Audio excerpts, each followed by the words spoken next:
com a graça de Jesus. Amém? Vamos abrir a palavra texto que se encontra em Malaquias, capítulo 3. Nós vamos ler do verso 6 até o verso 12. Texto conhecido de todos.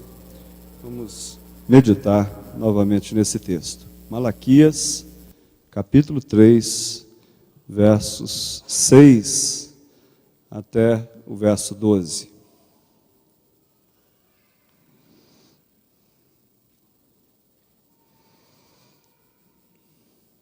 A palavra do Senhor diz: porque eu, o Senhor, não mudo.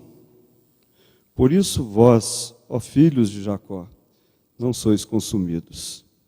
Desde os dias de vossos pais vos desviastes dos meus estatutos e não os guardastes.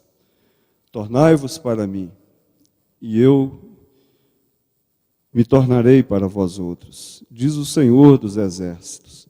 Mas vós dizeis: em que havemos de tornar? Roubará o homem a Deus? Todavia vós me roubais e dizeis: em que te roubamos? Nos dízimos e nas ofertas. Com maldição sois amaldiçoados, porque a mim me roubais, vós, a nação toda. Trazei todos os dízimos à casa do tesouro, para que haja mantimento na minha casa. E provai-me nisto, diz o Senhor dos Exércitos: se eu não vos abrir as janelas do céu e não derramar sobre vós bênção sem medida, por vossa causa repreenderei o devorador, para que não vos consuma o fruto da terra. A vossa vide no campo não será estéril, diz o Senhor dos Exércitos. Todas as nações vos chamarão felizes, porque vós sereis uma terra deleitosa, diz o Senhor dos Exércitos. Vamos orar mais uma vez? Pai, pedimos a tua bênção agora, para que o Senhor fale ao coração de cada um que veio à tua casa, ávido por um alimento espiritual, desejoso, ó Pai, de ser tocado de alguma forma pelo Senhor. E nós estamos agora diante desse texto, Pai, e pedimos que o teu Espírito Santo possa não só abrir a nossa mente para que possamos compreender a tua palavra, mas abra também, ó Pai, o nosso coração, para que possa produzir em nós vontade, compromisso, disposição realmente para vivermos segundo a tua palavra, Pai. Que ninguém saia da tua casa sem se alimentar dela, Pai. Fala ao coração do teu povo, daqueles que nos visitam também, e nos abençoe no nome de Jesus. Amém, Senhor. Quando a gente abre esse texto, meus irmãos, há uma primeira reação, às vezes, de novamente falar sobre o dízimo, falar sobre ofertas. E não tem sido muito fácil, né? Nesse contexto que nós vivemos, falar desse assunto. Porém, a mensagem desse texto vai muito mais além do que estar falando de dinheiro, ou de ofertas, ou de dízimos. Esse texto, ele nos convida a compreender de uma forma mais profunda a maneira que Deus quer que nos relacionemos com Ele. Então, esse texto fala de relacionamento com Deus acima de tudo. Nós vivemos num contexto meio complicado para relacionar espiritualidade com finanças. Estamos mergulhados num mundo materialista e consumista, onde não há sobra no nosso salário. Sempre que sobra alguma coisa, há alguma coisa nova no mercado para ser adquirida. Então, nós nunca temos a disponibilidade, ou vamos dizer, isso aqui sobrou, vamos contribuir para alguma coisa, para algum projeto, ou a questão específica dos dízimos. Há também o descrédito que as igrejas hoje já estão passando, né, por tantas coisas que se vê com relação a dinheiro, e as igrejas abertas a novas revelações, elas receberam e assimilaram um tipo de, que alguns chamam de seita metafísica, onde eles entendem que há realmente um mundo além desse mundo material e que ele é controlado pela mente. É como se fosse ensinado agora, ou está sendo ensinado, que o mundo espiritual controla o mundo material. Então, essas seitas ensinam, então, que a mente humana controla as coisas e vende em troca do dízimo. É terrível, às vezes, pensar friamente numa situação assim, mas temos visto muitas coisas aí terríveis realmente acontecendo e muitos ficam, assim, contrariados quando tocamos a respeito, então, de questões materiais na igreja. Fora a política econômica, o arroxo da carga tributária, vamos sair trabalhar 4 meses por ano para poder pagar todas as exigências de impostos e taxas e tudo mais. Então, meus irmãos, se a gente pensar assim, nesse ponto de vista material, ou naquilo que está à nossa volta, não é? Então, com certeza, nós vamos preferir uma fé que se concentre nas questões espirituais somente. O problema é que nós estamos também, e esse é o ponto central desse texto, nós estamos também mergulhados ou inseridos no mundo que, mesmo com esse título de cristãos, então já, assim, com ideias extremamente ateístas, ou ideias que têm levado as pessoas a se distanciarem de Deus, e Deus já não é mais tão temido ou tão reverenciado como antes. As pessoas olham para Deus agora como alguém distante, sem importância na sua vida, sem importância na família, sem importância na sua vida pessoal, sem importância na sua vida material. E o Evangelho, meus irmãos, tem sido bombardeado realmente por essas ideias e que querem incutir dúvidas na mente de todos. É uma coisa orquestrada realmente, eu creio nisso, pelo diabo. E então, quem vai investir sua vida, seus bens em algo que não acredita? Ou quem vai investir alguma coisa da sua vida que tem conseguido com esforço em algo que, pelo menos, há dúvidas no seu coração? Se nós já somos puxados a não investir na obra do Senhor, com dúvidas muito menos. E, então, é necessário a gente analisar realmente essas questões desse texto, de uma forma clara, sincera.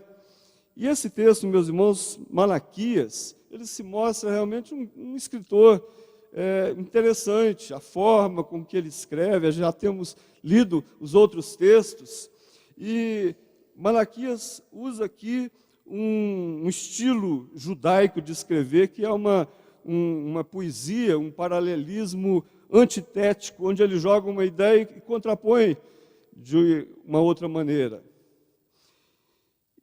E ele começa falando então a respeito, citando Jacó. E ele diz: eu, Senhor, eu não mudo.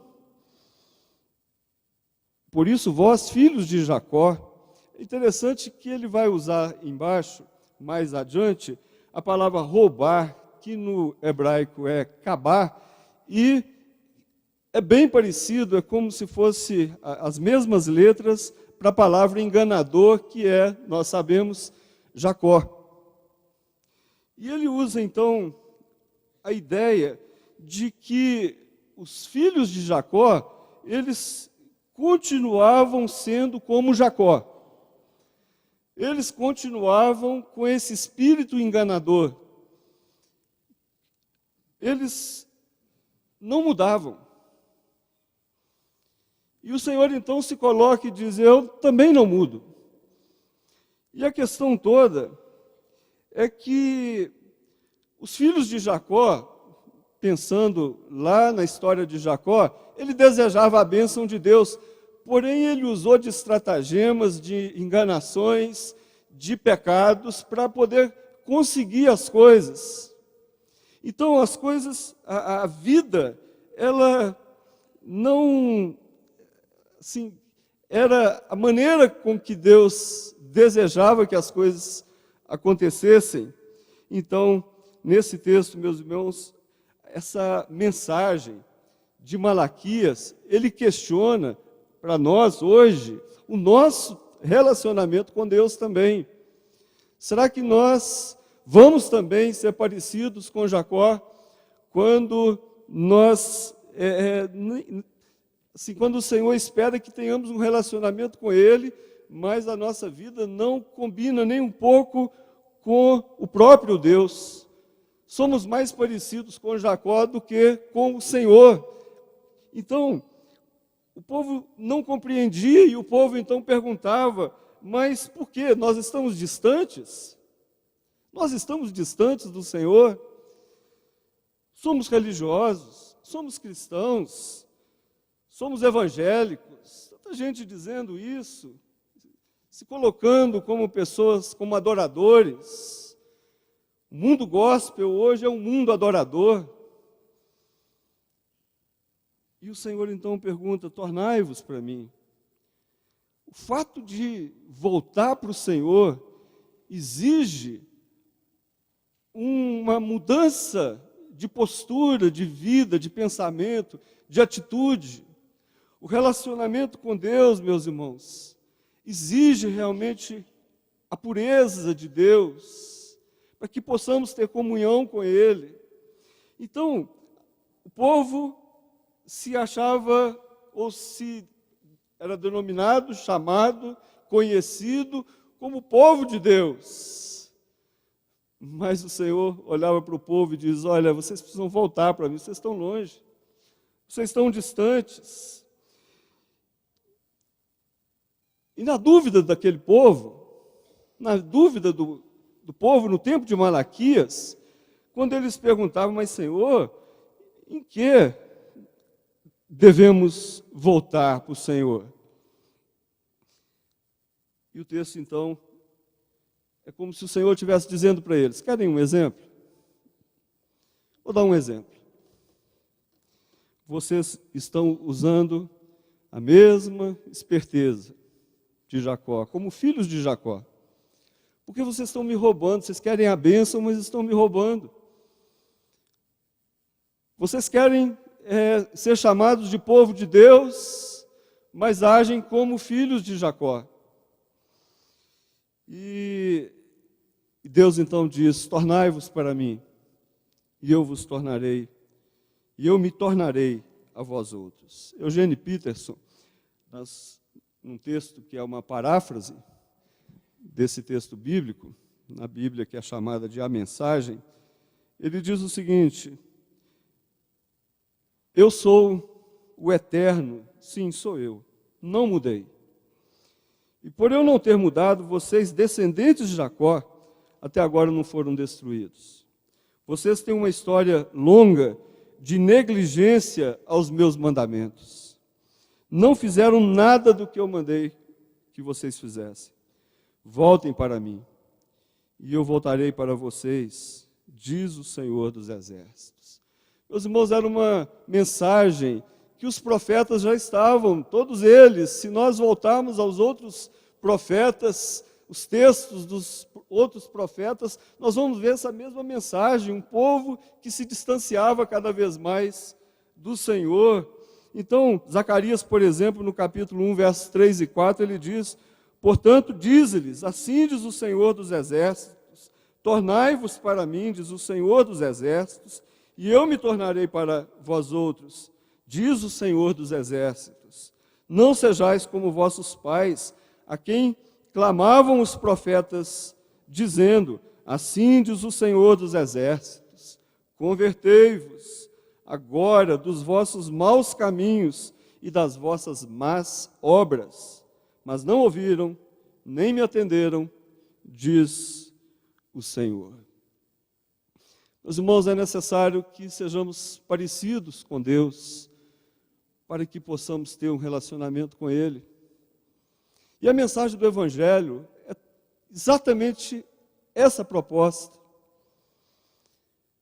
A mensagem do Evangelho, meus irmãos, é quando o Senhor nos convida, e hoje vivemos num mundo onde as ideias universalistas tomaram conta dos cristãos, no modo geral, onde se tem a ideia de que todos são filhos de Deus.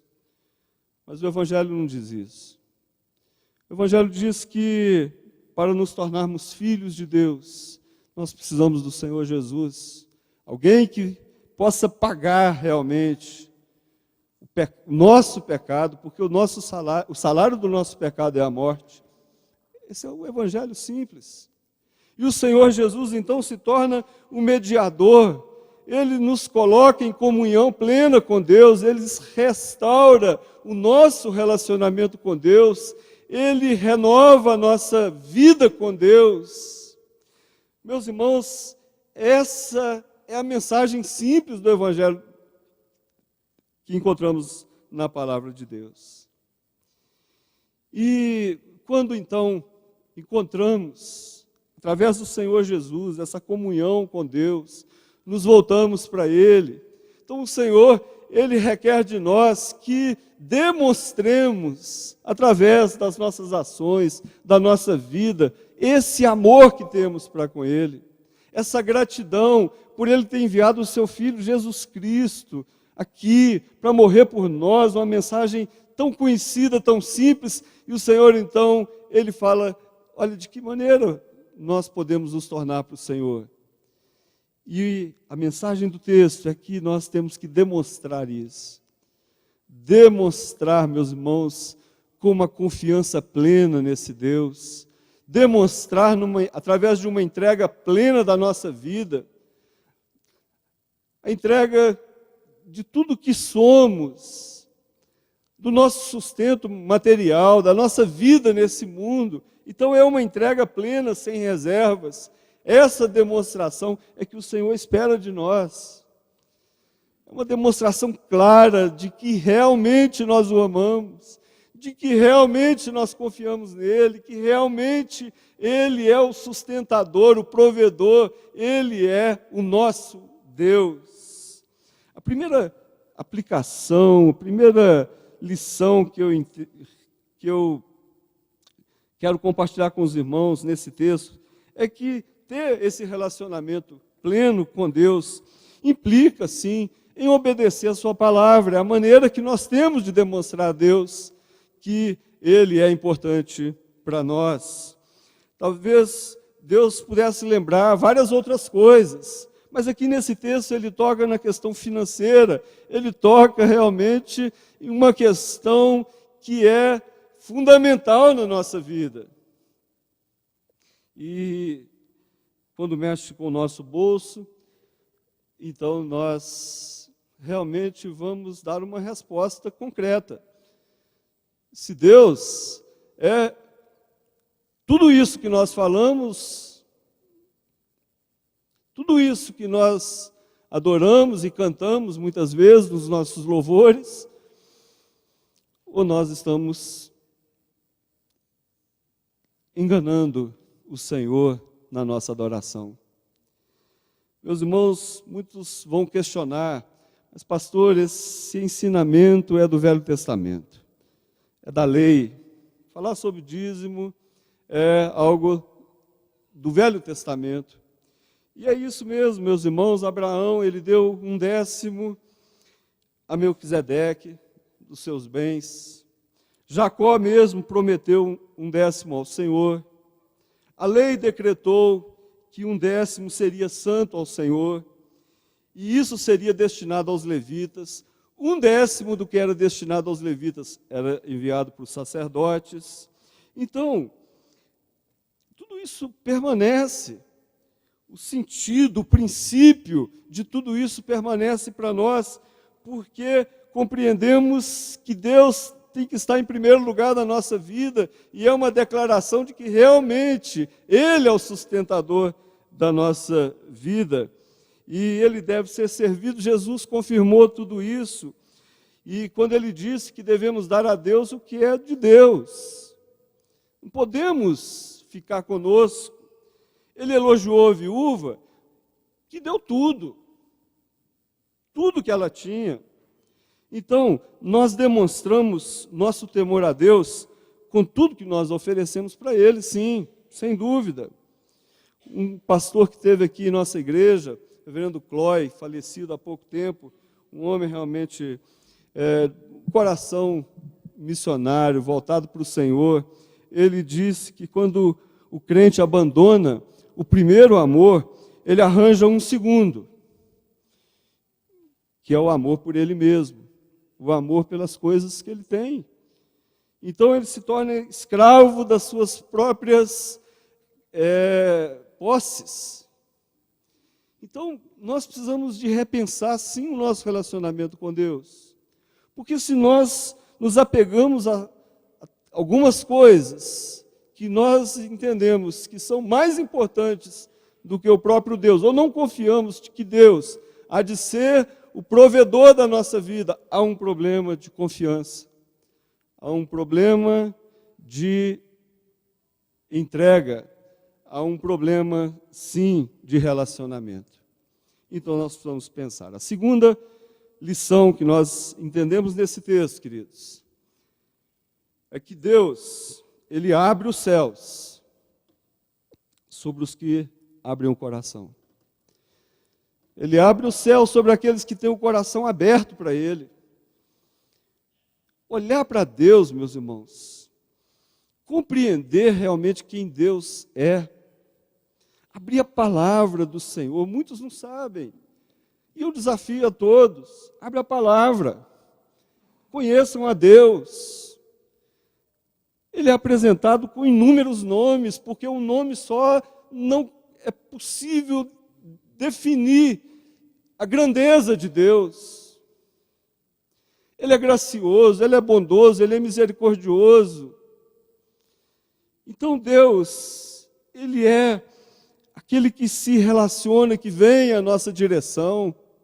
Então muitas pessoas endurecem o coração, têm o coração endurecido, por uma questão ou outra que ficam sabendo ou não gostam na igreja, então passam a não gostar de Deus também, viram as costas para Ele, porque não conhecem Deus como Ele é, não conhecem Deus numa experiência pessoal com Ele. Então, meus irmãos, é importante nós abrirmos o nosso coração para o Senhor. O Espírito Santo vai falar, o Espírito Santo vai nos ensinar, Ele vai realmente nos apresentar a beleza de Deus, a grandeza de Deus, o amor de Deus. Ouvimos falar da morte de Jesus na cruz, Muitas vezes isso não tem sentido, porque nós insistimos em não olhar para a cruz de coração aberto. E eu digo e desafio a todos, abram o coração, deixa Deus falar uma vez só no seu coração, para que você possa conhecer a Deus. E o texto diz que o Senhor, quando nós demonstramos isso, demonstramos que o Senhor realmente é importante, é tudo na nossa vida, nós fazemos, então, entregamos tudo a Ele. E se Ele fala na sua palavra que devemos dar aquilo que é dele como prova e obediência e fidelidade a Ele, que é o dízimo. Meus irmãos, o que é 10% para alguém que tem nos dado tudo e tem nos dado muito mais do que pedimos ou pensamos? Todos aqueles que são dizimistas aqui podem falar e vão dar testemunhos disso, de que a economia de Deus é totalmente diferente da nossa.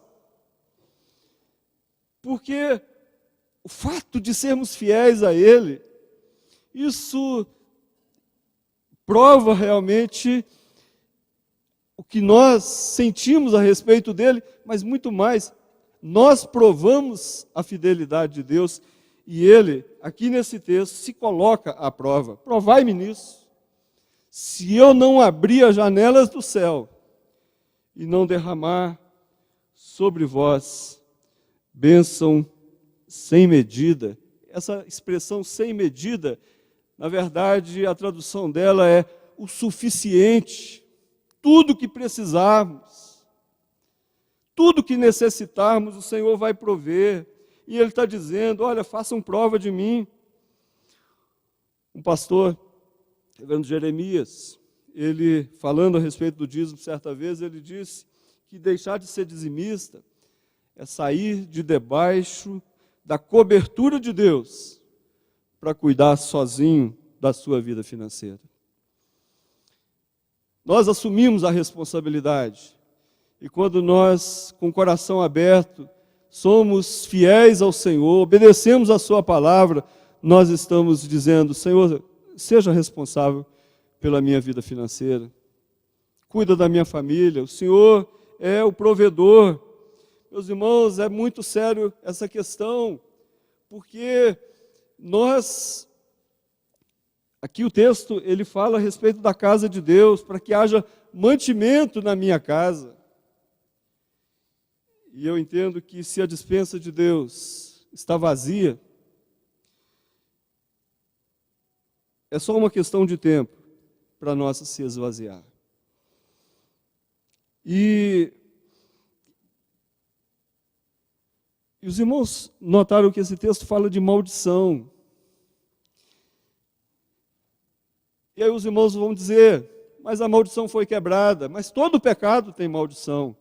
E ela foi quebrada em Cristo Jesus, graças a Deus.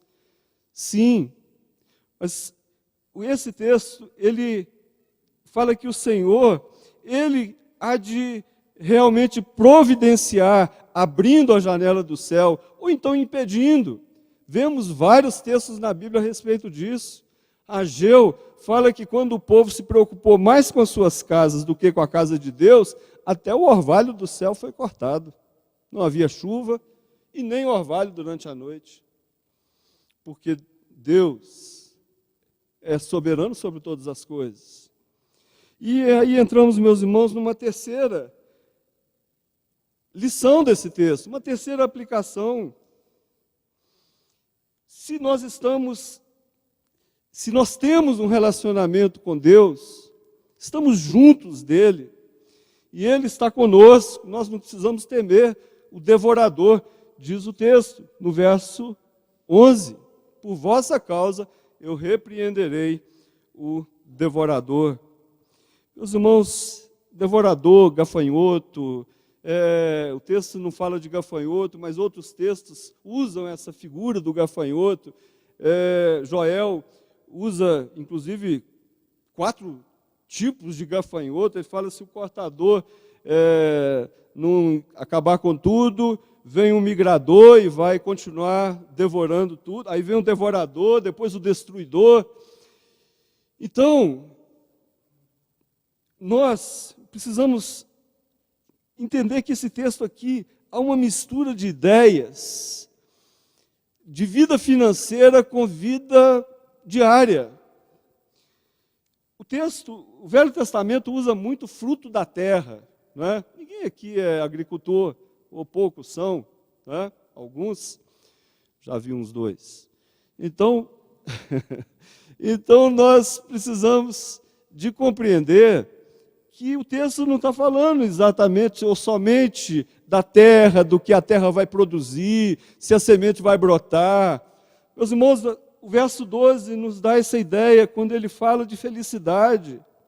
Vós sereis uma terra deleitosa, todas as nações vos chamarão felizes. Há uma mistura de ideias que se refere a bênçãos espirituais quando ele fala de frutos da terra. E nós precisamos entender, compreender isso. Abacuque 3, ele diz, se a figueira não, ainda que a figueira não floresça, não haja frutos na vide. Então ele fala de coisas da terra, era a figura de um povo que vivia da terra. Mas esse texto, meus irmãos, ele tem uma relação, a mesma ideia de Provérbios, quando ele fala no capítulo 11, verso 25, que a alma generosa, ela prosperará. Deus tem promessas de prosperidade, sim. Hoje, muitas vezes, nós temos até dificuldade de falar de prosperidade, com tanta teologia de prosperidade sendo falada por aí, mas Deus deseja a felicidade. A Bíblia fala que o diabo, sim, ele vem roubar, matar, destruir, vem tirar tudo dos nossos lares, mas, diz o Senhor Jesus, olha, eu vim para que tenham vida, e vida em abundância. Aqui fala de vida espiritual, vida material, fala de uma vida cuidada por Deus. Queridos, eu vejo, quando vejo essa expressão devorador, eu sei que os irmãos entendem isso. Ageu usa a ideia de um saquetel furado, todo o salário colocado dentro de um saquetel furado. Quando você procura, já não tem mais. Aí você tem que entrar no cheque especial, tem que entrar no cartão de crédito. Virou uma bagunça, um transtorno. Isso pensando em aspectos materiais. Agora imagine nas questões espirituais, de casa, do relacionamento, da vida com os filhos, na educação dos filhos, na comunhão do lar, na alegria de servir ao Senhor.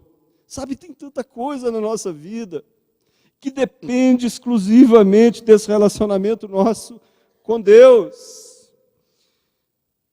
Eu quando, assim, vindo de um lar onde meu pai não tinha um salário muito alto, com 7 filhos, né? Eu sempre observava que a primeira coisa que ele sempre buscava era a questão do dízimo. Aprendi isso vendo. E a minha leitura era o seguinte: olha, Deus realmente deve ser importante na vida dele. E essa leitura foi tomando conta, né, do meu coração, dos irmãos, de todos. E, meus irmãos, eu fico imaginando, hoje, o meu pai, com o salário que ele tinha, sustentando 7 filhos, com todos indo para a universidade, colégio particular, e a gente não entendia como as coisas realmente aconteciam ali. Mas uma coisa eu tenho certeza, e posso afirmar, que o devorador nunca entrou na minha casa, na casa do meu pai.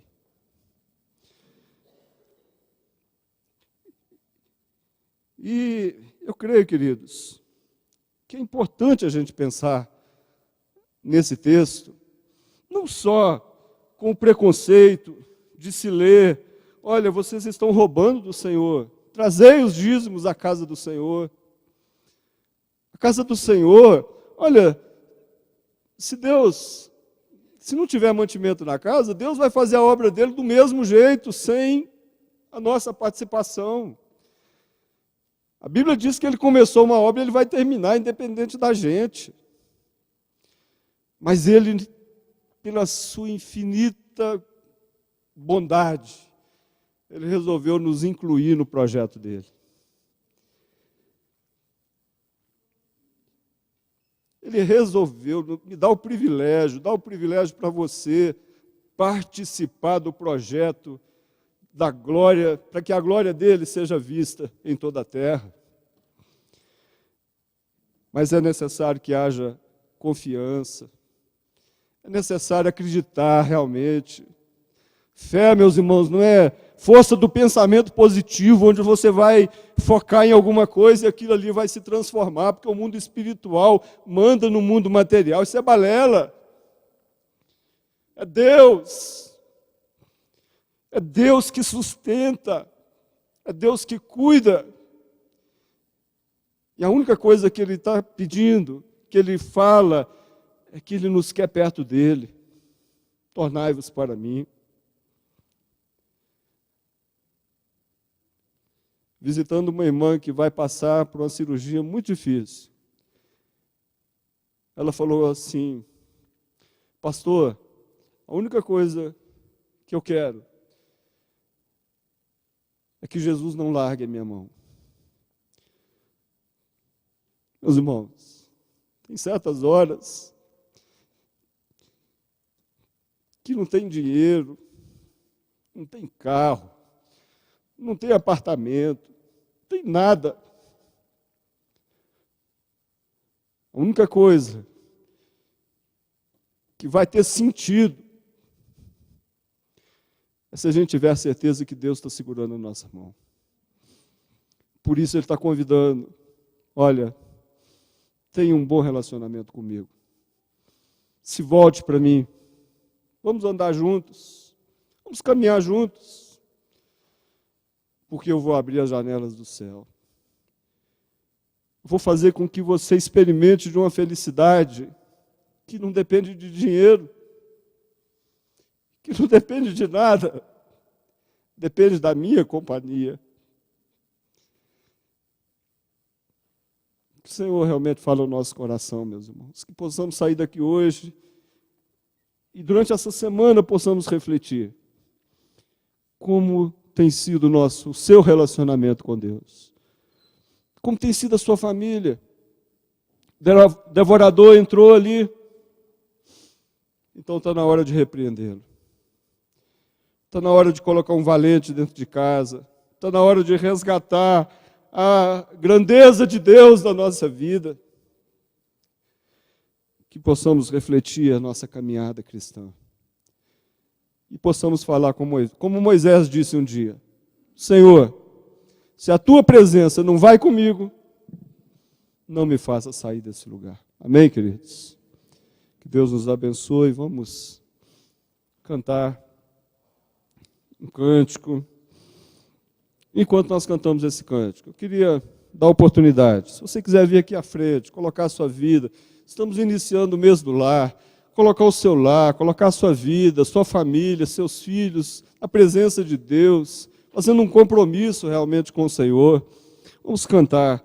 Venha aqui à frente e vamos encerrar o culto orando ao nosso Deus, colocando a nossa vida no altar de Deus. Vamos ficar em pé. Vamos dedicar o nosso melhor.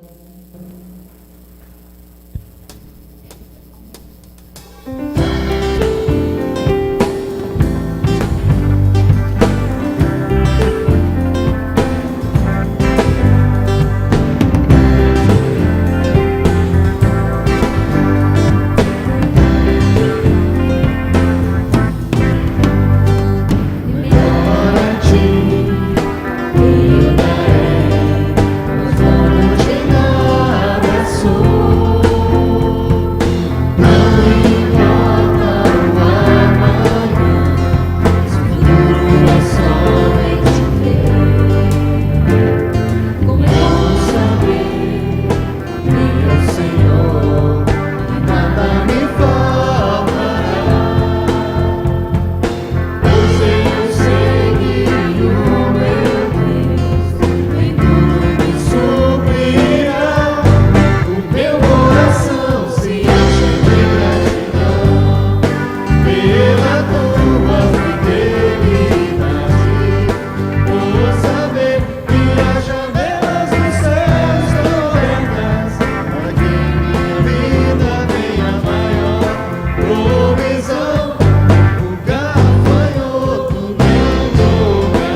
Vamos orar, meus irmãos. Pai amado, obrigado pela tua palavra, que fala ao nosso coração, que nos desperta, que nos chama a responsabilidade. Pai, se há pessoas aqui que não têm olhado para o Senhor com o coração aberto, que ainda não tiveram uma experiência pessoal com o Senhor, que não conhecem a bondade do Senhor, Pai, fala ao coração de cada um, ministra graça, Pai. Sabemos que só se o Teu Espírito Santo realmente tocar, abrir a mente, abrir o coração, por isso eu peço, Pai, que a Tua palavra seja poderosa para alcançar cada coração nessa noite, Pai. A todos aqueles que já tiveram uma experiência pessoal com o Senhor, que possamos hoje renovar o nosso compromisso de termos intimidade com o Senhor, Pai, de vivermos sim na Tua presença, de obedecermos a Tua palavra, de não olharmos mais para esse mundo como se ele fosse o sustentador da nossa vida, Pai. Não é. O Senhor é o dono do mundo, o Senhor é o dono da prata, do ouro, o Senhor é dono dos nossos empregos, o Senhor é dono de tudo, Pai. Que não haja em nenhum momento no coração de qualquer pessoa a dúvida de que é o Senhor que promove, é o Senhor que coloca num serviço público, é o Senhor quem coloca numa empresa privada, é o Senhor que capacita para passar num vestibular, é o Senhor que dirige os passos, Pai, que nós possamos andar com o Senhor, para que o Senhor nos leve para os lugares corretos, aqueles lugares que o Senhor deseja para cada um de nós, e que em nenhum momento haja dúvida quanto ao sustento da nossa vida, Pai. Que possamos amar o Senhor sobre todas as coisas.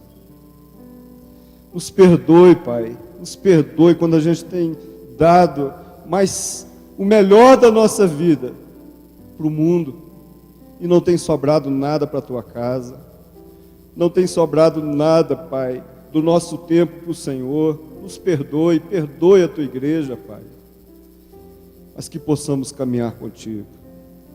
Ó Senhor Deus, que o Senhor nos dê a bênção dessa semana, de andarmos com o Senhor, de termos intimidade com o Senhor, de saber que o Senhor nos conduz, que o Senhor vai à nossa frente. Ó Pai, que o Senhor esteja do nosso lado como nosso amigo, que o Senhor esteja à nossa frente abrindo as portas, fechando aquelas que não glorificam o Teu nome, que o Senhor esteja na nossa retaguarda, nos protegendo de toda cilada, de todo inimigo, de todo devorador que possa surgir na nossa vida. Que o Senhor esteja sobre nós, Pai, ministrando bênção, alegria, felicidade, abundância. Que a graça do Senhor Jesus, que o amor de Deus, o nosso Pai, e que as bênçãos do Espírito Santo possam ser derramadas abundantemente sobre a Tua igreja, sobre os lares aqui presentes, sobre as famílias aqui representadas, sobre todo o povo do Senhor, espalhado por toda a face da terra, hoje e para todo sempre. Amém, Senhor.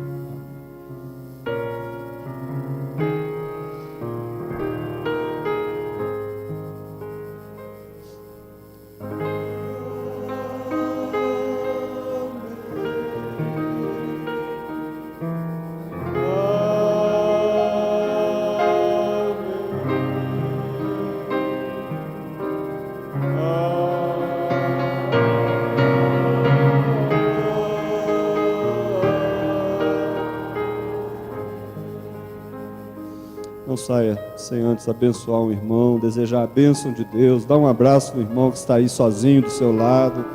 Deixa ninguém sair da igreja sem ganhar um abraço, por favor. Deus abençoe, em nome de Jesus, a todos. Tenhamos uma semana feliz na presença dele.